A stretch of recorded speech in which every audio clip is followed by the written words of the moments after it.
Hi friends, ఇవాళ పిల్లలకి ఇష్టమైన స్నాక్ ఐటమ్ ఢోక్లా ఎలా చేయాలో చూద్దాం. ఇందుకు శనగపిండి, పెరుగు, రవ్వ, పచ్చిమిర్చి, అల్లం పేస్ట్, ఉప్పు, బేకింగ్ సోడా అవసరం. ముందుగా మిక్సింగ్ బౌల్లోకి శనగపిండి వేసుకుని రవ్వ, పచ్చిమిర్చి, అల్లం పేస్టు, ఉప్పు, బేకింగ్ సోడా వేసి పెరుగు వేసి చక్కగా ఉండలు లేకుండా కలపండి. షుగర్ కూడా యాడ్ చేసి ఒక 10 నిమిషాలు పక్కనుంచండి. ఒక స్టీల్ గిన్నెకు నూనె రాసి పక్కన పెట్టండి.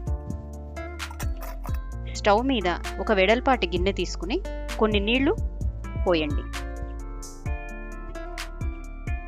పక్కనుంచుకున్న మిశ్రమానికి ఒక ప్యాకెట్ ఈనో యాడ్ చేసి మళ్ళీ చక్కగా కలపండి. దీనిని నూనె రాసి ఉంచుకున్న గిన్నెలోనికి మార్చండి. ఈ గిన్నెను పొయ్యి మీద నీళ్లు మసులుతున్న గిన్నెలో ఒక చిన్న మూత కింద వేసి దానిపైన ఈ పాత్ర ఉంచి మూత పెట్టండి. స్టవ్ సిమ్లో ఉంచి ఒక 20 నిమిషాలు కుక్ చేయండి. ఆ తర్వాత దాన్ని ఒక స్టీల్ ప్లేట్లోకి మార్చి ముక్కలుగా కట్ చేయండి. స్టవ్ మీద ఒక ప్యాన్ పెట్టి 2 స్పూన్ల ఆయిల్ వేసి ఆవాలు, కరివేపాకు వేసి తాలింపు వేయండి.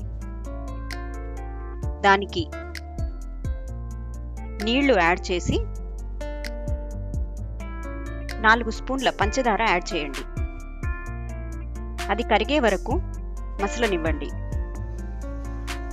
ఆ తర్వాత స్టవ్ ఆఫ్ చేసి ఇది చల్లారిన తర్వాత కట్ చేసి పెట్టుకున్న ముక్కల మీద అన్నిటి మీద వేయండి. మంచి రంగు రావాలంటే ముందుగా మిశ్రమంలో పసుపు యాడ్ చేయండి. అంతే, ఢోక్లా రెడీ. మరిన్ని మంచి వీడియోల కోసం మా ఛానల్ సబ్స్క్రైబ్ చేయండి.